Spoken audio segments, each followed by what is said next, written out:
Boys, we are so back. It's time for small talk, and it's time to talk about season four. I'm 1/3 of your co-host. My name is Ryan Cam, joined as always by Jacob Collins, who is doing something inappropriate, Why are you the way that you are? as Hey, what's going always. on? Water is wet, fire is hot, and Jacob Collins always does something inappropriate on these shows. Matt Wyatt, how are you doing?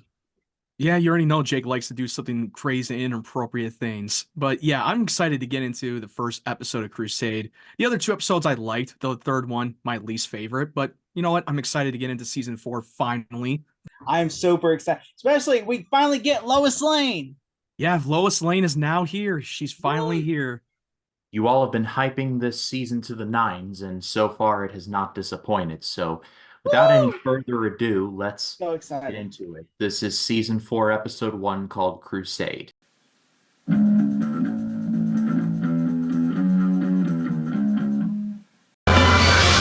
Next Wednesday on the WB, a new season takes flight.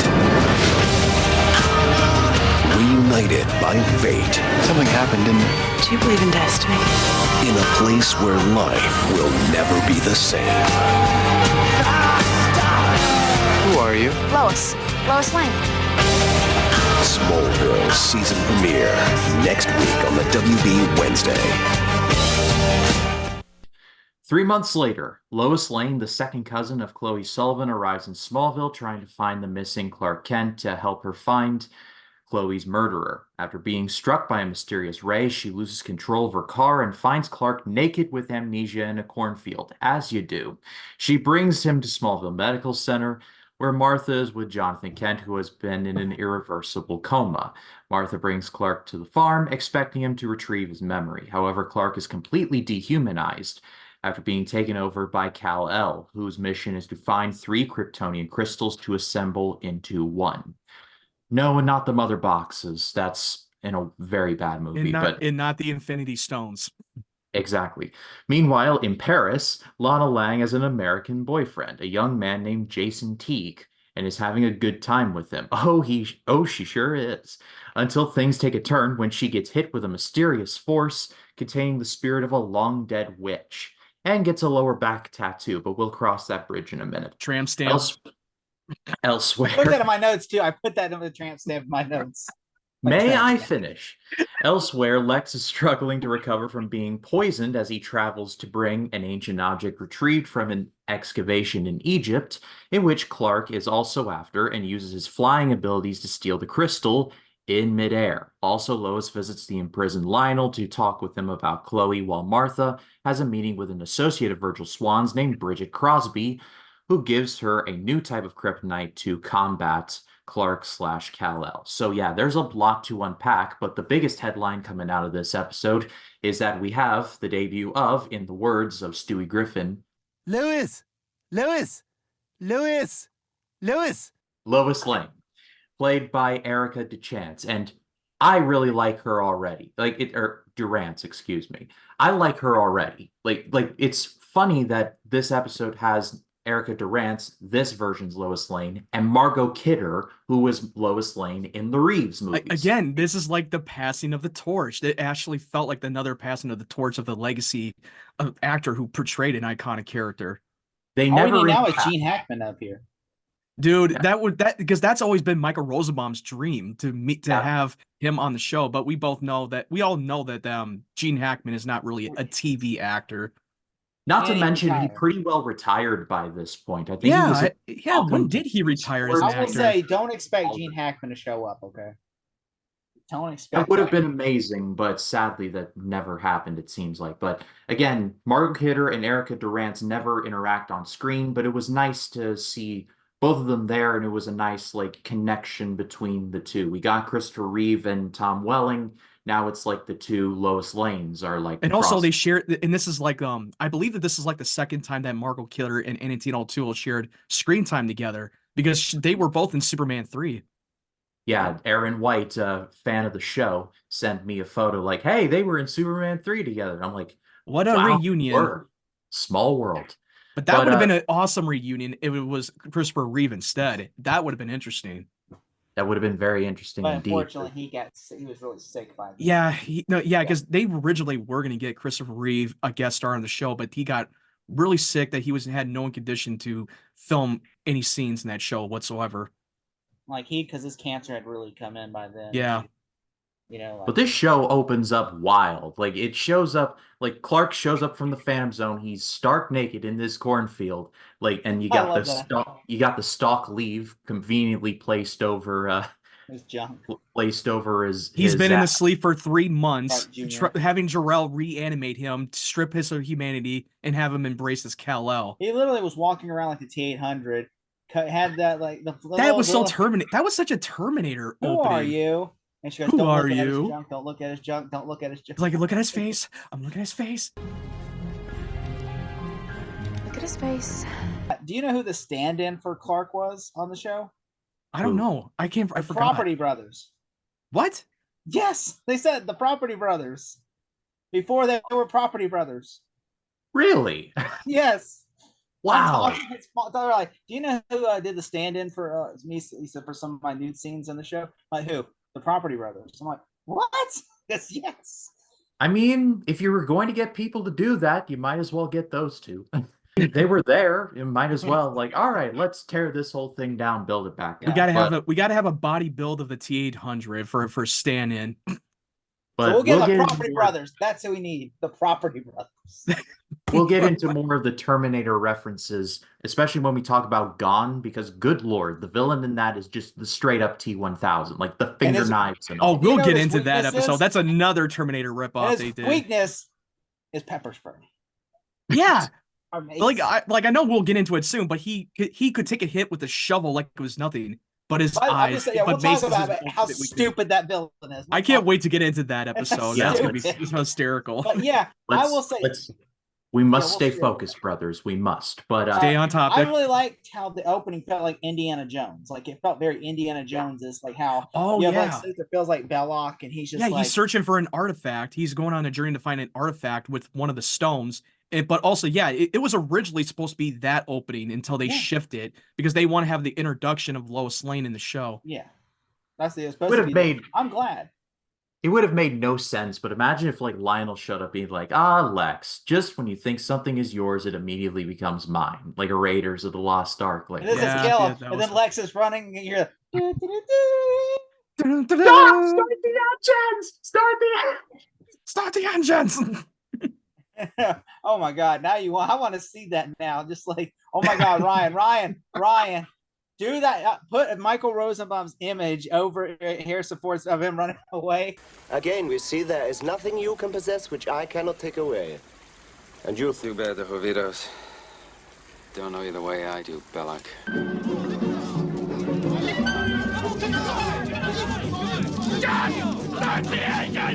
And then when John Glover pacing, dude, his ultimate weakness is heat. He's getting really exhausted from the heat. They never come back to this either. Like he literally has like, oh, I got poisoned, so now I have to have my blood drained and put back in. I'm like, they never reference this again. Like in an episode, that was only one time. That was only one time they've ever represented. It's like the only time they did that. It feels like a plot convenience. That's all it is. Because I'm like, they never ever Ryan. Again, I can say because we've seen episode 2 and 3, and they don't. Lex is like, hold on, I need to do my blood thing. No, they don't even come back to this at all in the series. This was only the only time. I think they just wanted to constantly remind us that Lex is immune to disease or poison, and that it was a miracle that he survived that poison from Lionel himself. I wanted to ask you, Ryan, do you think that Lex is like a metahuman? I want to say yes at this point because enough has happened.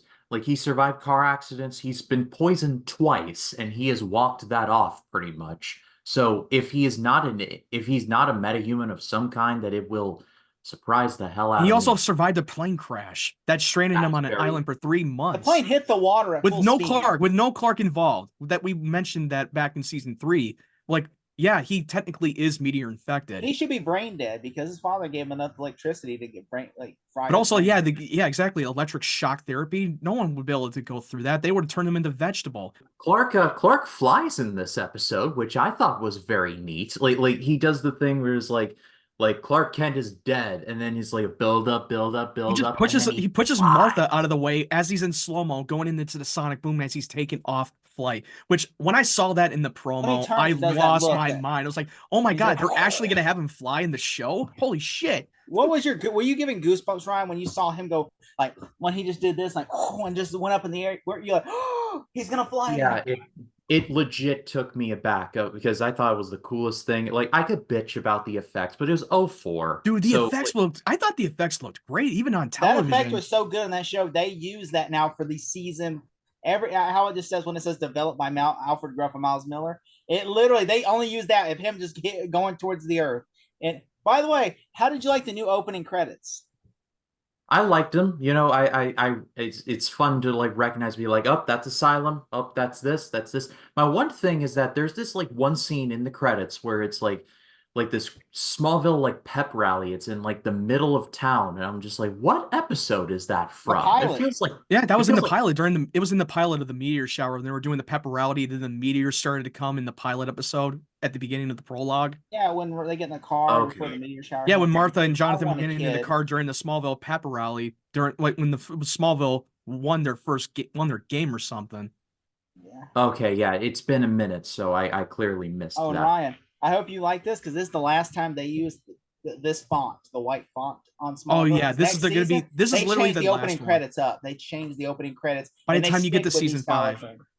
In season 5, they changed the opening credits for good, and they followed a certain font. Like, but it also, when you watch the first episode, it like I used to think, like I agree with Tom Welling when he mentions on Talkville one time, like talking about the first episode. At first, I thought season 5 is what changed the brand new chapter, but it was season 4 that really changed the show entirely. If you really think about it, Clark looks like he's 30 years old in this. I know he's still like, he looks like he's in his 30s. They do a flashback in episode 3, and he has his hair down. Like, dude, you look like changes. Yeah, you see him changing his hair. He changed his hair to make him look like younger he's 15. with his hair now than he does with the hair, like the long hair to match season 1 Clark. I'm like, because it just look weird. Like, it's like, you can tell he's wearing like a wig. Like he's like. I mean, Kristen Crook got away with it because she still looks the same. She looks the same. She hasn't aged. So you can get away with that. Then I can get past with Lana, but not with Clark. Like, dude, come on, you're not fooling anybody at this point. Clark looks like Steve Buscemi in that one clip where he walks and goes, "Hey, dudes." That's true. That's so true. Several weeks ago at work, someone donated a bunch of old VHSs, and one of them was Cheaper by the Dozen, which Tom Welling was in. Seeing him on the box art of that VHS and seeing him in this show, I'm like, oh, he just got done shooting that movie. It's like the same hairdo. Yeah, I think it was like around the time back in late 2003 when Cheaper by the Dozen came out, and he was probably shooting between Smallville. I believe it was like season. I think it might have been season 3 or 2 when they filmed it at the same time. The Fog, around that time too, because I know you said after. Well, that was like later around when season 5 was airing, and that's when he was shooting the Fog movie.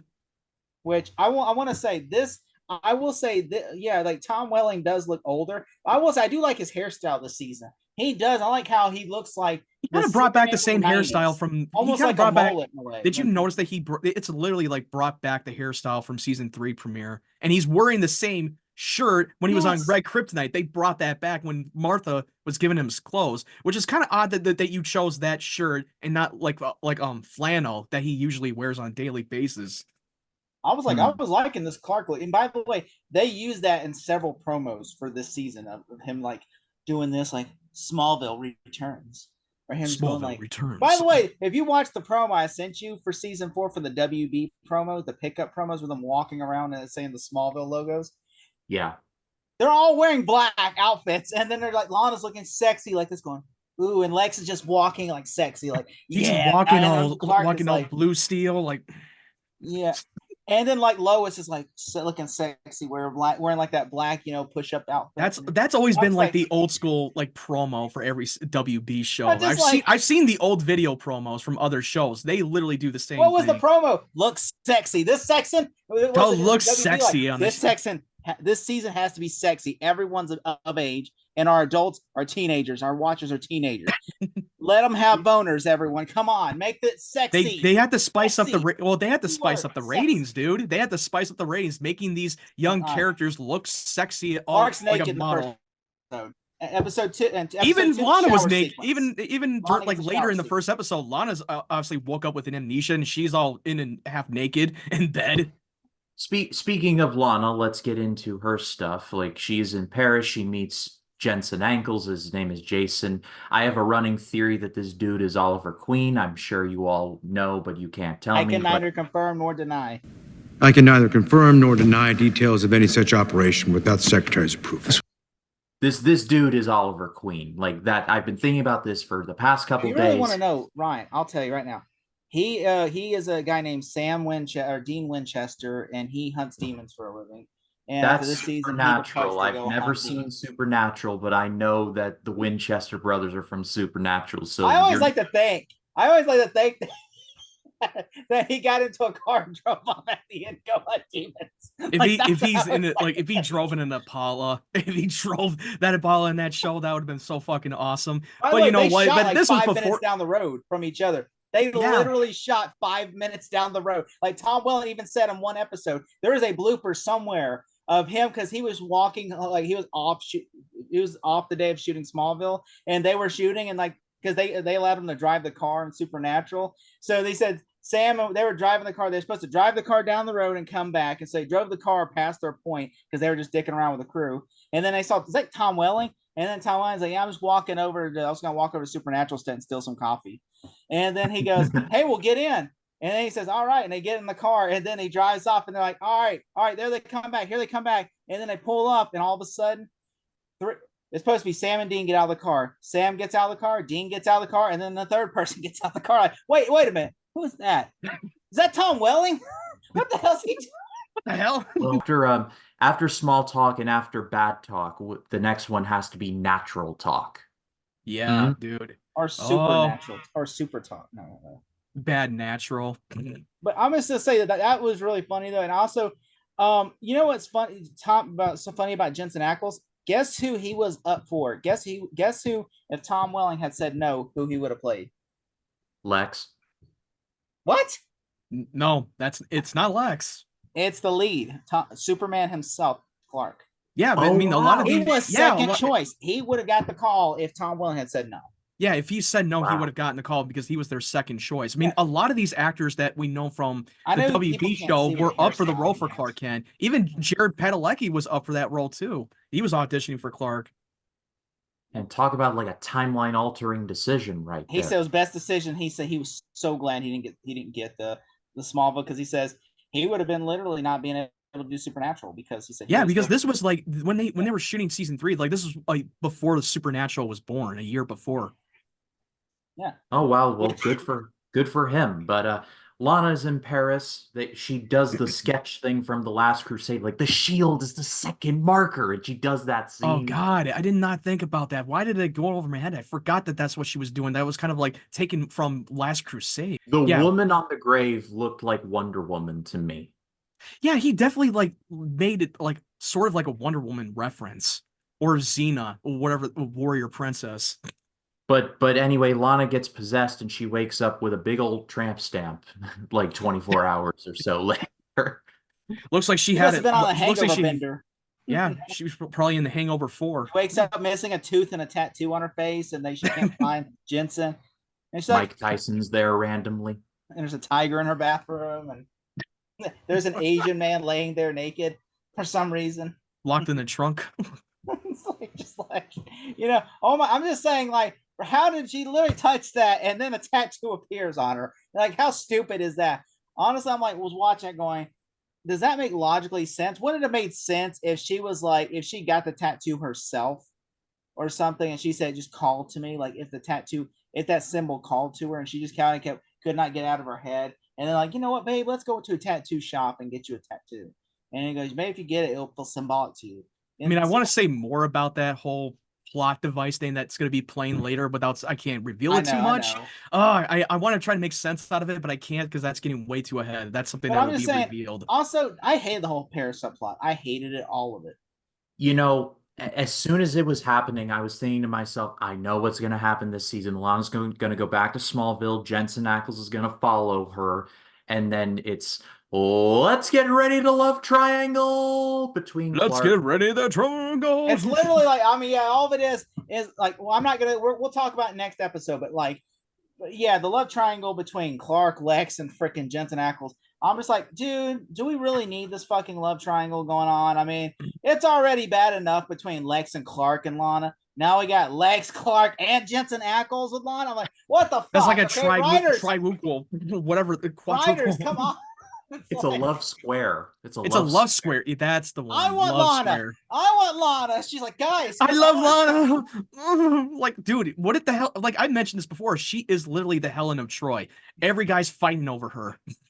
The War of Lana is what we should call it. The War of Lana. Yeah, the War of the just Battle get a picture. of Lana. We need to just get a picture that has a picture of Lex, Jensen Ackles, and Clark, and then Lana just like look like this, like from the promo, and it just been like he says the War of Lana, and then people be like, wait, by the way, I'm just saying I do like that it does feel like Clark and Lois have chemistry. I do like that. It's every time she was on screen, like, look, I'm not trying to bash on Chloe, but if Chloe would have died, I would have been perfectly fine with that. Yeah, I agree with you on that. Because Lois is so much better than Chloe. Indeed. Like Lois has been in one episode, and I already like her 1,000 times more than Chloe. And you can literally feel the dynamic and the chemistry between Tom Welling and Erica Durance. You bought it instantly. Then when I remember that he mentioned that they did a screen test together, and they were getting along very well when they were sharing screen time. I also do really like that how like whenever he's naked in the hospital, and then the old lady goes, oh, and then you might want to get him some clothes first, and then like he's continuing to expose himself in the hospital. Pervert. Also, also, I do like that Lois like, you're gonna have to get through me first, and he just picks her up. Yeah, he just picks her up. But I love the uncomfortable. I did like the uncomfortable silence when like Kal-El just didn't want to have anything to do with Lois. He just sits there and listens. Like, you talk a lot, and he's like, I gotta go. You talk a lot. Well, I'm just not very comfortable with uncomfortable silence, and you're not exactly keeping up with your end of the conversation.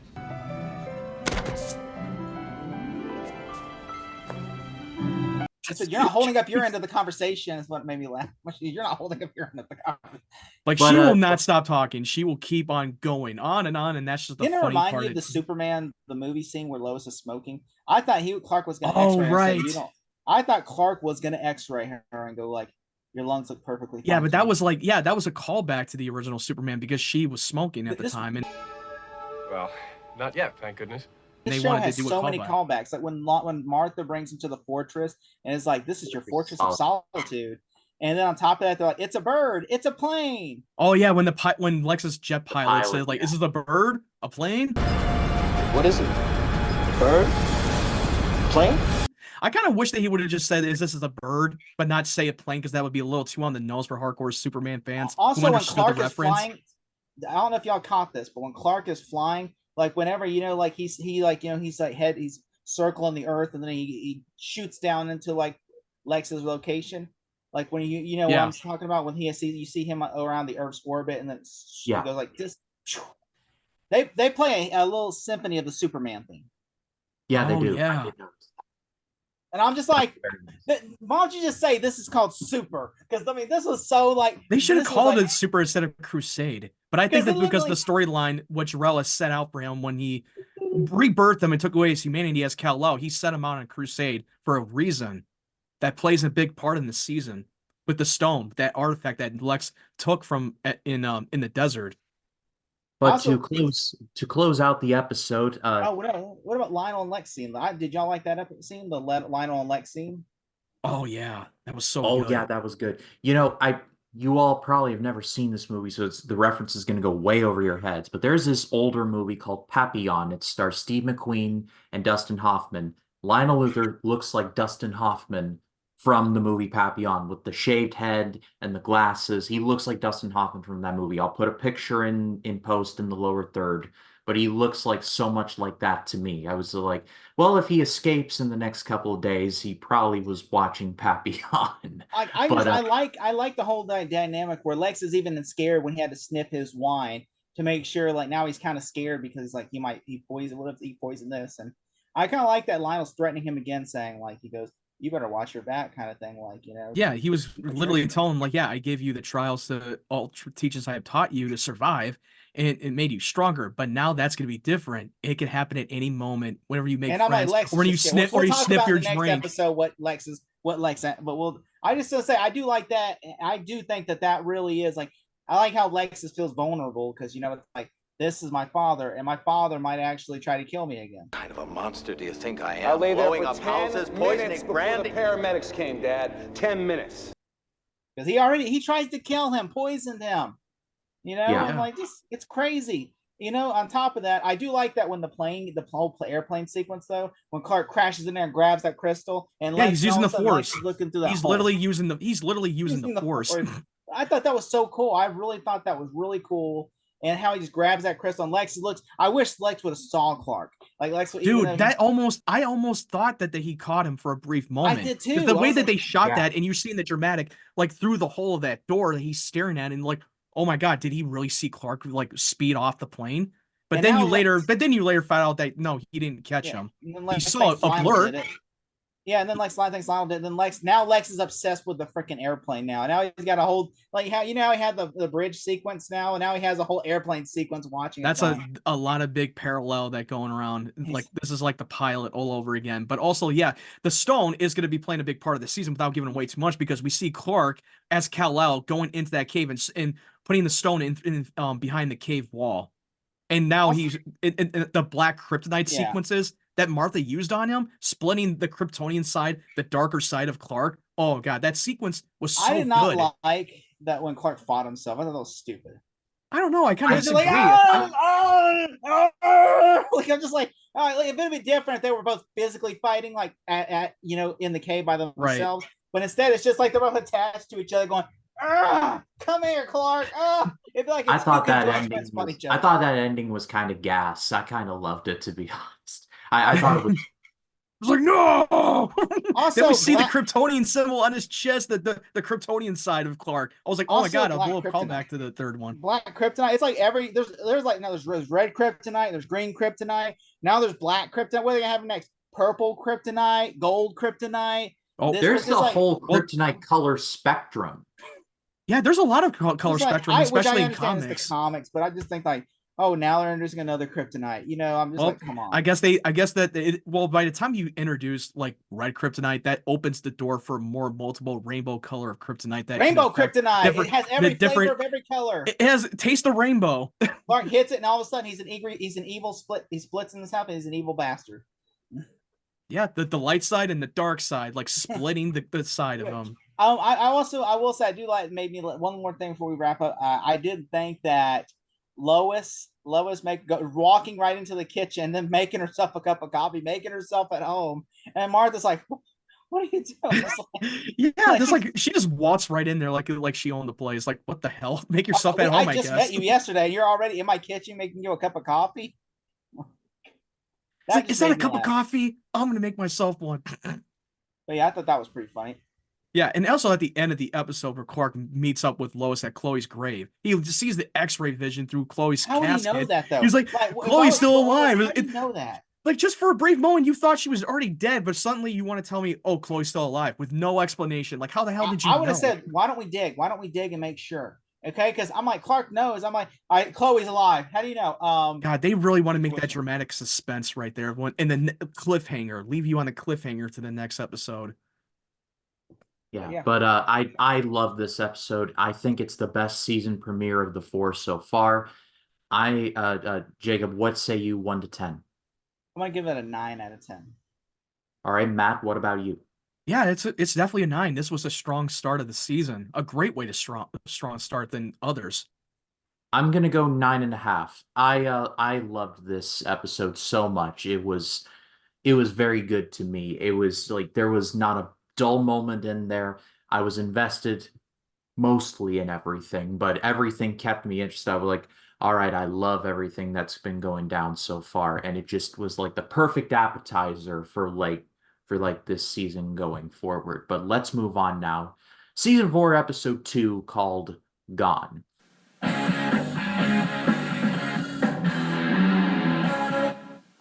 The WB Wednesday, the new season continues. Clark has always led a private life. We usually take turns in the bathroom. Don't start with me, Smallville. But now, there's Lois. Mom. Hi, Mrs. Kent. Smallville, the new season on the WB Wednesday night. The mystery surrounding Chloe's death deepens as Clark and Lois investigate, discovering that Lex Luthor and Lois's abrasive and militarist father, U.S. Army General Sam Lane, played by Michael Ironside, we'll talk about that in a second, are somehow involved. Meanwhile, Lana returns to Smallville after finding out that the symbol that appeared on her back in Paris is also on the cave wall. Imprisoned, Lionel Luthor prepares for his murder trial and sends out a liquid metal assassin to keep Clark and Lois from investigating Chloe's death. Yeah, he sends the T-1000 after this. Apparently, he sends He's the. not even a T-1000. He's not even worth to be called that. He's more. He's like not even a machine. He's like a the dollar human who has a store liquid metal. T-1000. He's like, what's it called, Ryan? This piece. The non-disclosed, the legally. What's it called? The one you call it? The off-brand, non-union, legally distinct. I'm calling him the T-100. I wouldn't call him T-100. I'd call him the. I'm gonna call him a Walmart T-1000. The T-1. Well, what's it called? 1 penny. The T. The T-1 cent. The T-1 cent. Yeah, that was. I think they were able to get away with the legal rights because they technically had the Terminator rights from Warner Brothers when they were still had it at the time. I think they were able to get away with it. I don't know. It's so stupid though. It's so stupid. He has this. He literally hits Lois upside the head with his and knocks her down with this heavy, like a fucking knight sword that is so heavy to swing, the barbarian sword. And also, you could have transformed into any material of sharp weapons that could be light and very fast and agile. But yeah, you have to make a fucking heavy ass barbarian sword for a heavy ass swing to kill someone. If you're gonna kill someone and assassinate them, be creative and be smart about it. Also, it doesn't really help things that the finale of this episode takes place in a big ass foundry like in T2. All that was missing. Oh yeah, that fucking steel factory. To stab Chloe and be like, call John. I'm just like, except that he just strangles her to stab her neck. Like, why couldn't you just stab her in the chest and kill her and be done with it? Why does he even kidnap her? Why does he just kill her there? What was with the theatrics of kidnapping her? What was your angle? Also, where'd you find her at? How did he find her? I know. Never explain how he found her. How Clark? He just found her somehow. I mean don't worry about it. My big thing at the opening was that Clark and Lois walk up on the crime scene. It's been 3 months and there's still caution tape up. I'm like, bro, how is this not packed up like yesterday? What's this doing sitting in the middle of nowhere? Like, what are we doing? Also, Lois is chased by the choppers. And yet, that's her father on there. And yet, she ducks as the chopper misses her by that much. And I'm like, that's your daughter, and you're chasing her with a chopper. Yeah, you chased her with a chopper. He was literally he was literally there, and you should have noticed that. Oh yeah, your daughter's at the crime scene. Yeah, let's make a chopper dramatic visit so we can add more action scenes. Run her down with the chopper. That'll teach her a lesson. They need to have more fight scenes for Clark to kick some ass. They go all Terminator. I do like how Clark is throwing soldiers around. He tosses them off. And the soldiers who got knocked unconscious are not going to ask any questions. Me in the future, get footage of that and insert the Wilhelm scream. It'll be funnier in the edit. But Lois Lane's dad is played by Michael Ironside, who is just a staple of late 80s, early 90s sci-fi. He was, among other things, in Starship Troopers. Just if you need a gruff military guy, you get Michael Ironside. He's not even really smoking a cigar. You don't see anything lit up. He's puffing, but there's nothing light up that cigar. Literally chomping on the thing. He's chomping. He's smoking his stogies. I'm ballsy. I don't take no shit from anyone. Do you know what he was in? What movie he was in? What? We're talking about Terminator. He was in Terminator Salvation. Oh yeah, he was. Yeah, he was in Salvation. Yeah. Oh, and he was in Free Willy. Also, I like Michael Ironside. I like him. He was in the Karate Kid 4 or the next, whatever it's called. No, he was in the next Karate Kid. Yeah, That's next Karate Kid. Karate Kid for you. He was also in. He wasn't. Wait, no. What was he was in Highlander 2 as the villain, and Michael Ironside. I like him as an actor. I really do. Oh yeah, he's a great actor. Michael Rosenbaum said him and that guy didn't get along. Yeah, no, I heard. Yeah, wasn't really nice to Michael on set. He was more nice to Tom. Walked up and was like, "Oh, you're that guy." And he was in. Oh yeah. Oh, he was also in Total Recall, and he was also in the original Top. And he was in the original Top Gun. Oh yeah, he was. Which I will say, I did late like 80s, the early 90s. If you need a military guy, Michael Ironside is your Yeah, man. he is a Probably great not actor, but now. I considered him more as more of a character actor where he's been typecast and playing a military role. Mm-hmm. also I did like the opening shower sequence with Lois and Clark, where Clark's in the shower and Lois is in there, and then he's like, "Lois, usually we shower here. Usually we shower one at a time." And she goes, "It's okay. It's not like I've seen Clark Jr. not seen Clark Jr. Usually we get a before." privacy in the bathroom where we shower. Yeah, and then she just like, oh, I get to see a glimpse of little Clark Jr.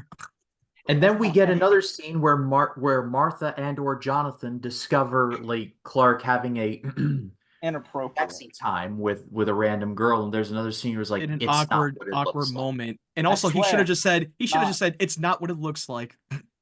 That's what I was like. Say that, dude. Like, well, what is it supposed to look like?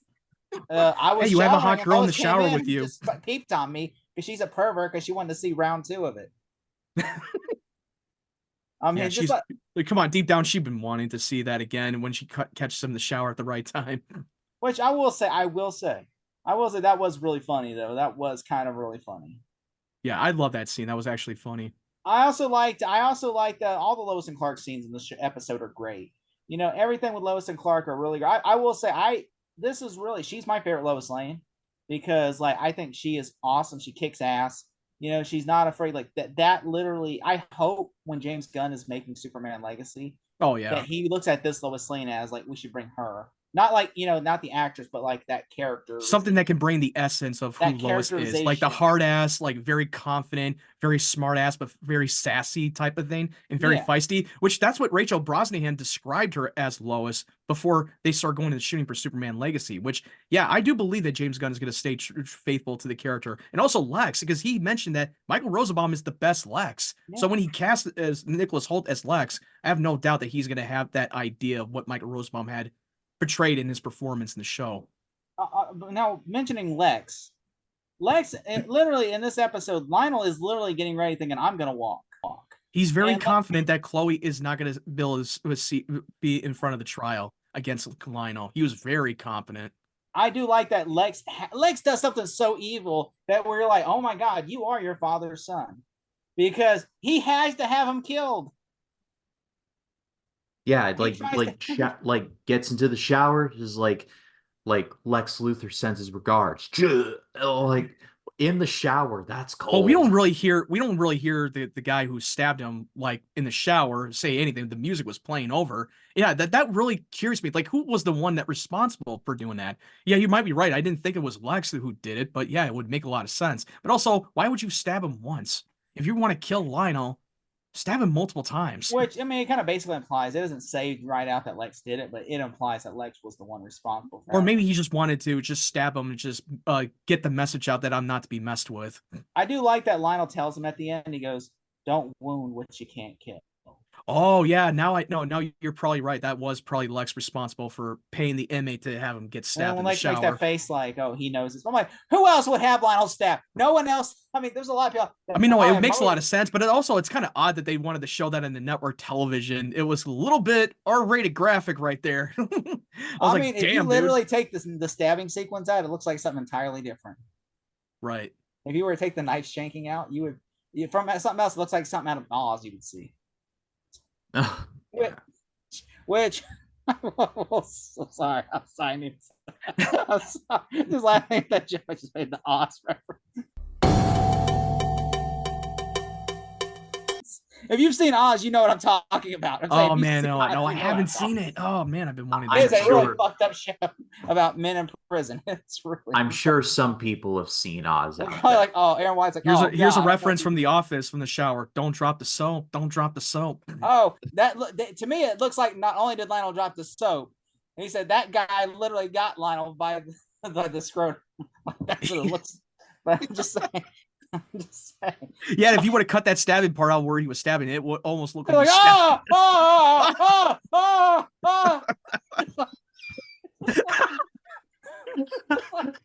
should have worn chastity belts in prison. Oh, you know would have been even funnier if he went like the scream from the finale. The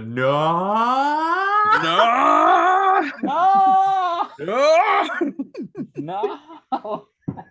Still one of the funniest edits I've ever done for this show, editing the Anakin Skywalker, the no with the thing.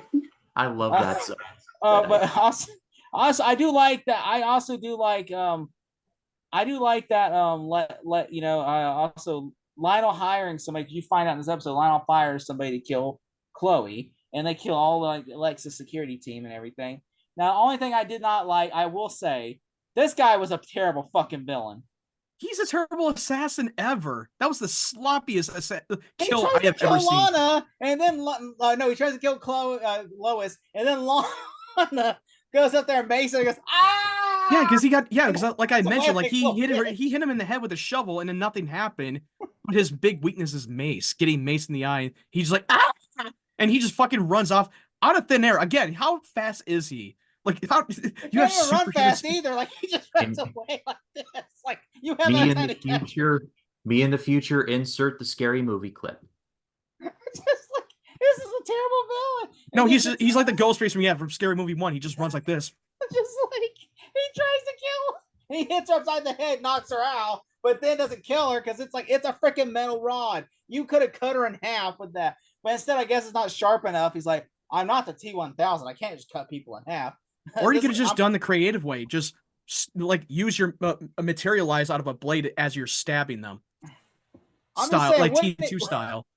It would have just been more if he had like electricity, or he would have had like not metal, but like what's that nails, like like copper or iron.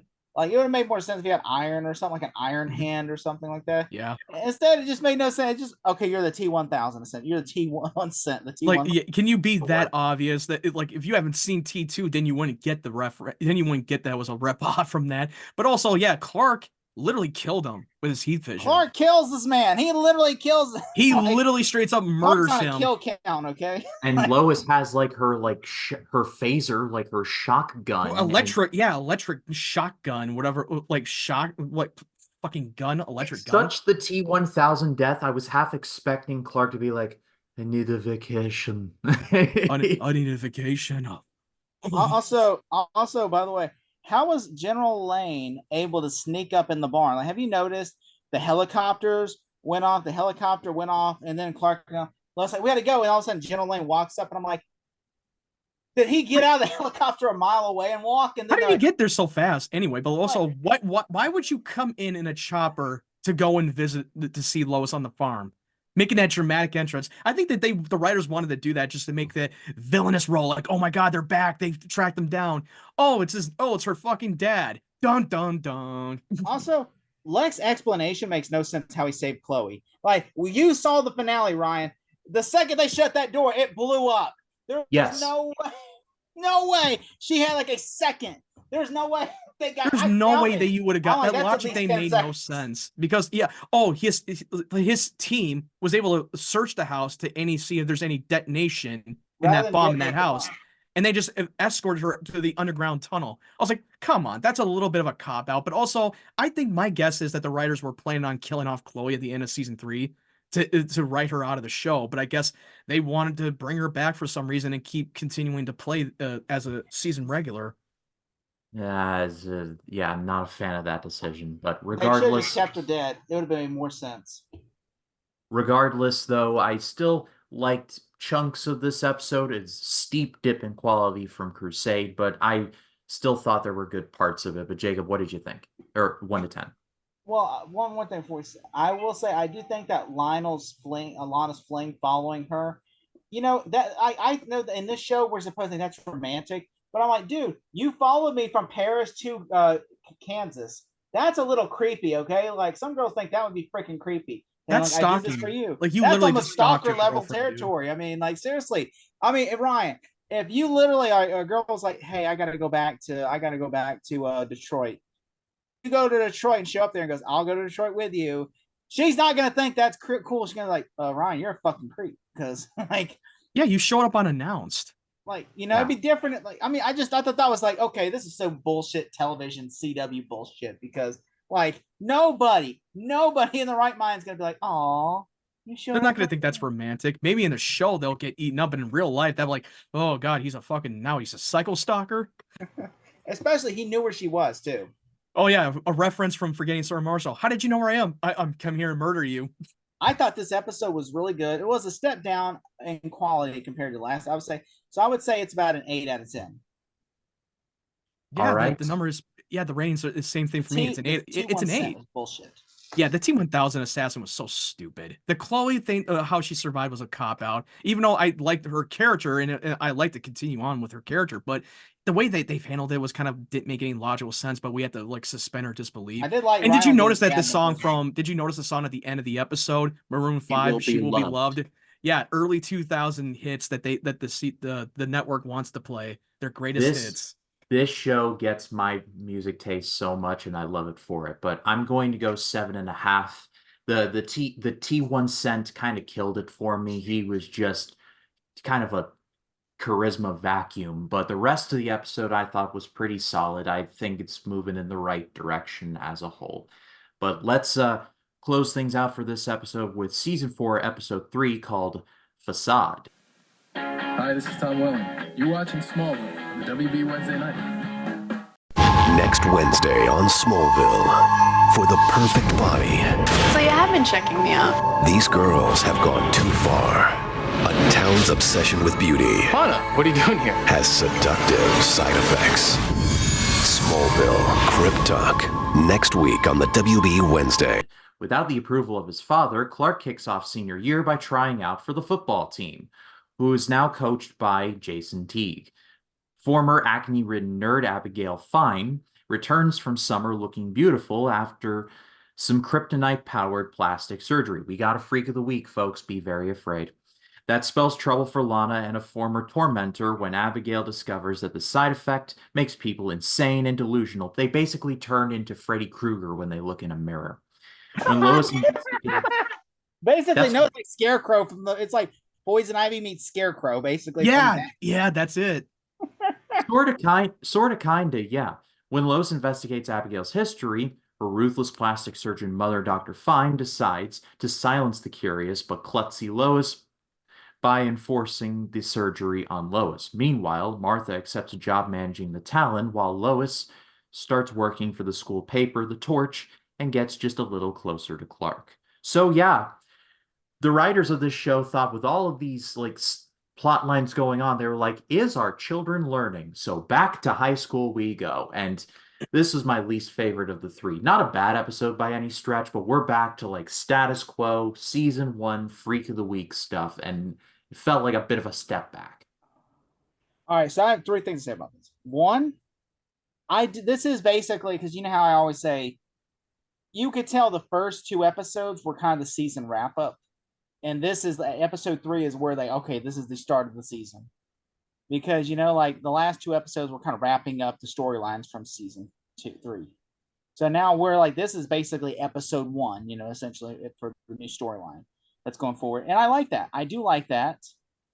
I will say, I like this one a little bit more than the last episode. Only because there's a couple things I like in this. I like more.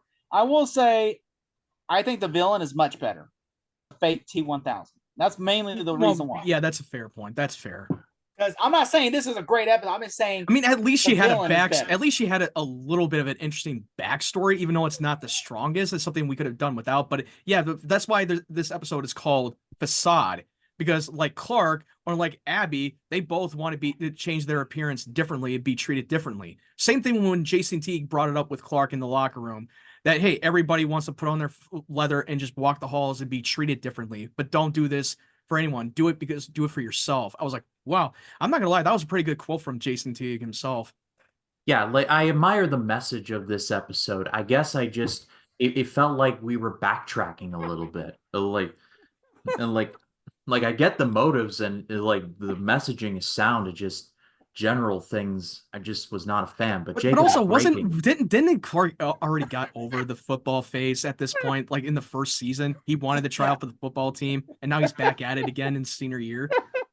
Yeah, exactly. I was thinking to myself, didn't we just do this? And sure enough, we did. I'm sorry, guys. Sorry, guys. I'm just laughing at You okay? how stupid that motherfucking bitch was that T1 sent just running away after he got married to that. He just ran away like a little bitch going, ah! And he runs away. We actually see him run away. And I'm just like, how stupid is that? You couldn't have got away. Instead, he just ran. You saw him run away with his little arm. You can tell his hands in his shirt. And he has a prop on his I'm just like, how stupid. I'm sorry, but that just made me laugh so hard how he ran away. It was so stupid. I'm just like, that's true. I'm just there, I couldn't get that out of my head how funny that was. Like, I'm sure Tom Welling was laughing his ass off. Like, really, guys. I bet he couldn't keep a straight face. I mean, But he's yeah, not really this one to episode- talk. I mean, last season he did have the $6 million man run, the like running away. So yeah, we're in the league of silly runs right here. Yeah, but I will say I do like that this episode. I like Jason T. I think honestly, I think there's two things I have issues with.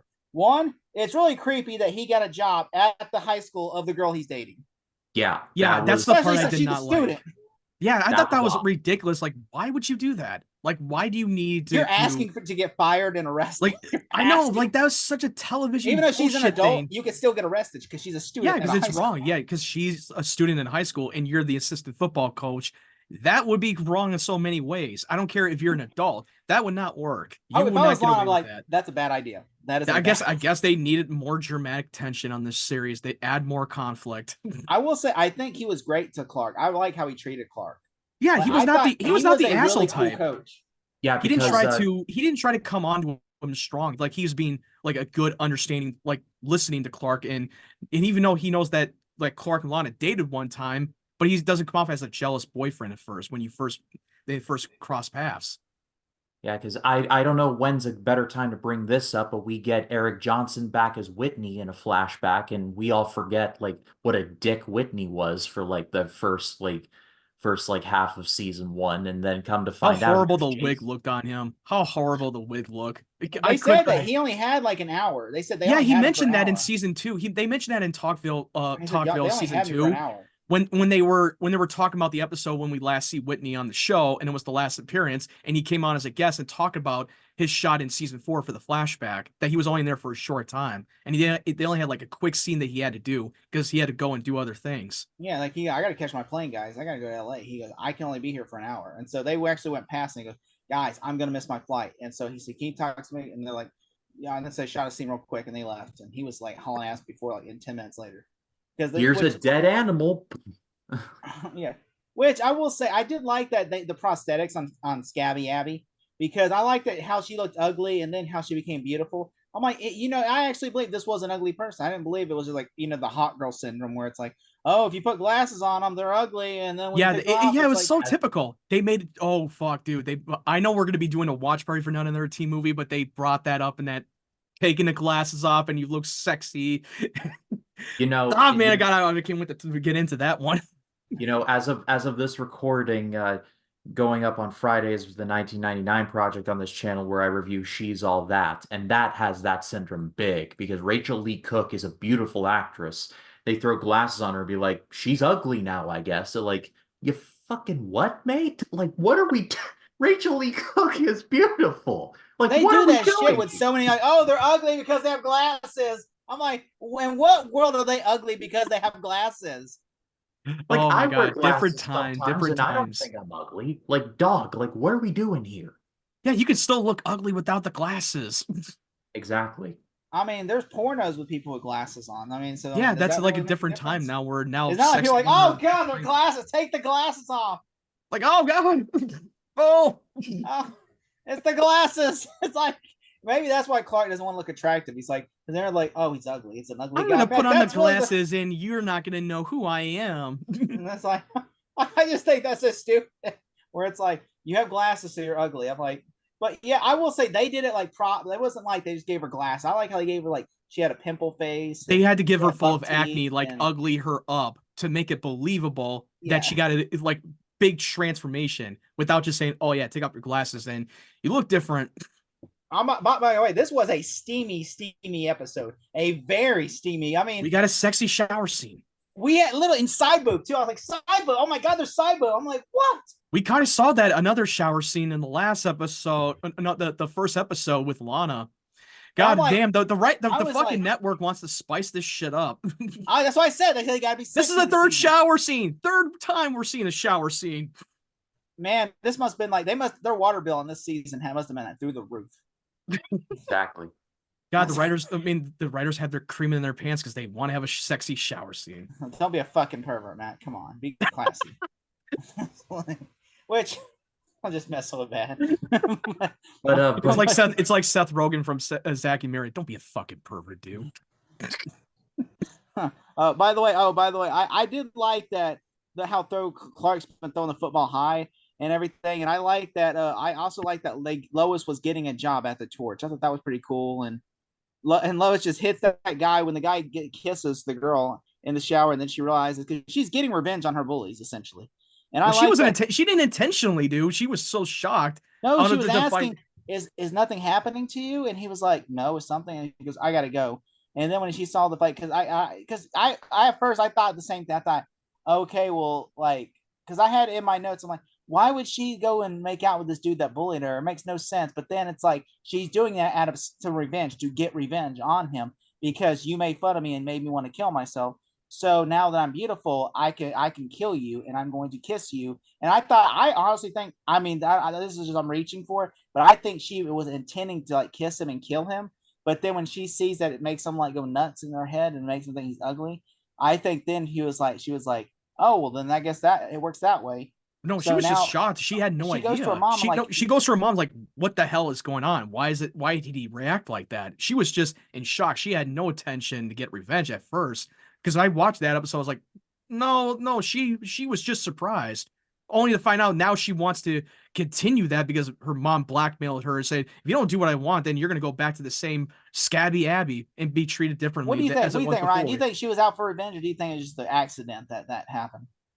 I think she wanted to get beautiful, like just because like her intentions were pure, but because her mom was kind of a sociopath, it just sociopathic things. Do you think that she just went in there to have sex? Like, I guess I'm having sex today, like this, and then she's like, but because she asked, but the only thing that caught me with the line where she says, "Do you feel it?" And he goes, "I don't feel anything."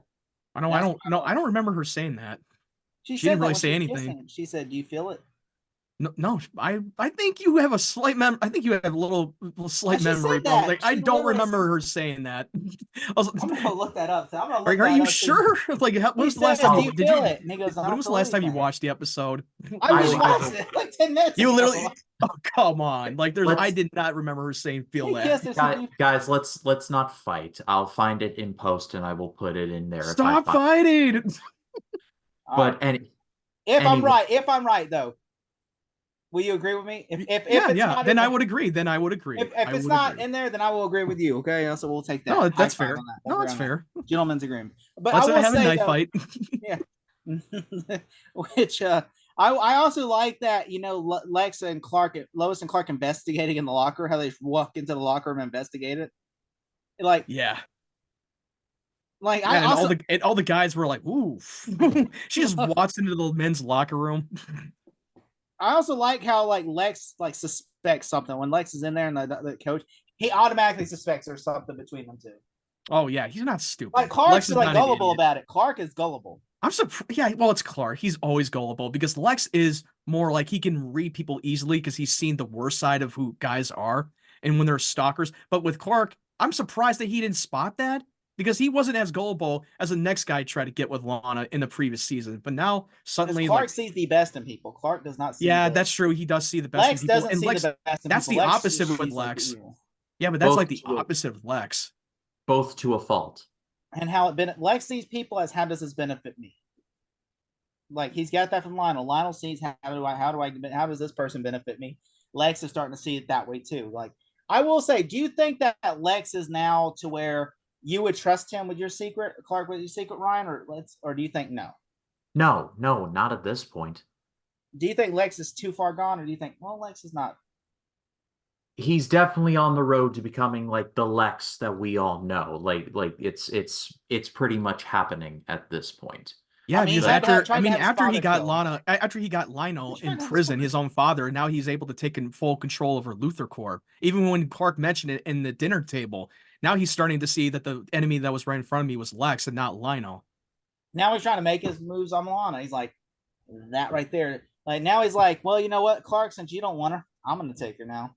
And he's You're and I'm lost. just and he's like, you're lost, like Clark. I'm like, dude, you were literally trying to play wingman. Now you're just like, fuck you, dude. No, I guess host before bros.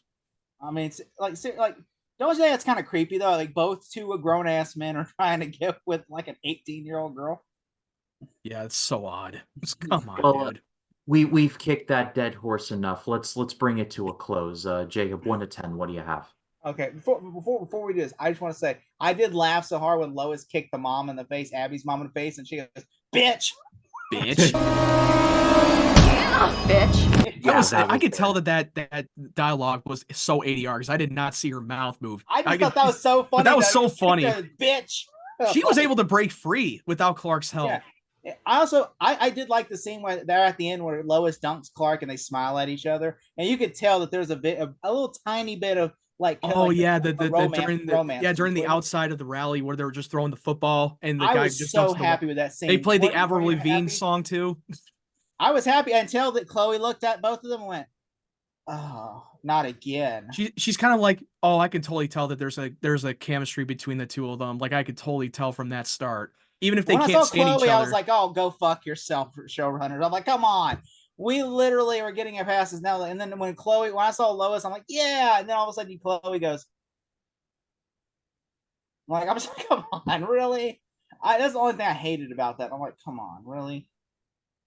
But yeah, I thought this was a great episode. I really enjoyed it. If I had to give this a score, I would give it an 8.2 out of 10. All right, Matt, what about you?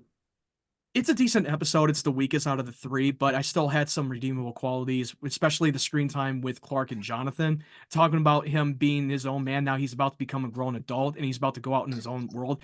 And Clark wants to have his senior that he can remember before going off to college. And when Jonathan just disapproves, but he has to learn, like, if you're going to be an adult, you have to make your own decision and you're going to have to live with the consequences. And I can't be the one to back you up. But I enjoyed that screen time that they had together. That was so like touching to me. So yeah, I'm gonna give this thing a 7 out of 10. It's a good solid episode. I'll agree with Matt and I will go 7. This was definitely the weakest of the three. It was still good in bursts, but I felt like it was like back to season 1 we go. But season 4 is off to a hot start, and I am looking forward to the rest of it. But what did you all think of these episodes? Let us know in the comments. Love to read what you have to say. It's a privilege to do this podcast with these two every Tuesday. Jacob, tell the people where they can find you. They can find me on YouTube at 3dmoviecinema.com. All right. And on it will have aired by the time this airs, but on Friday we'll be doing a watch party for Not Another Teen Movie. That's going to be on Jacob's channel, so go check out the replay of that. But Matt, what do you have? There's still a couple of things I've planned on. I've been a little bit behind on my channel lately because I've been doing other things, but I'm thinking about like reviewing the Marvel show Echo, and I'm gonna cover the Best Picture nomination for the Oscar that just not that long ago that recently just got a few of the nominations that I want to cover. All right, well, all of their links are going to be in the description, so go check them out. As for this channel, Road to Godzilla X-Con continues, 1999 Project continues. There's a lot of content coming to the channel over, well, all pretty much this year, but just so much coming, so stay tuned for all of it. But for Matt Wyatt, for Jacob Collins, my name is Ryan Cam, for truth, for justice, for the American way. We will see you all in the next one. You all have a good night.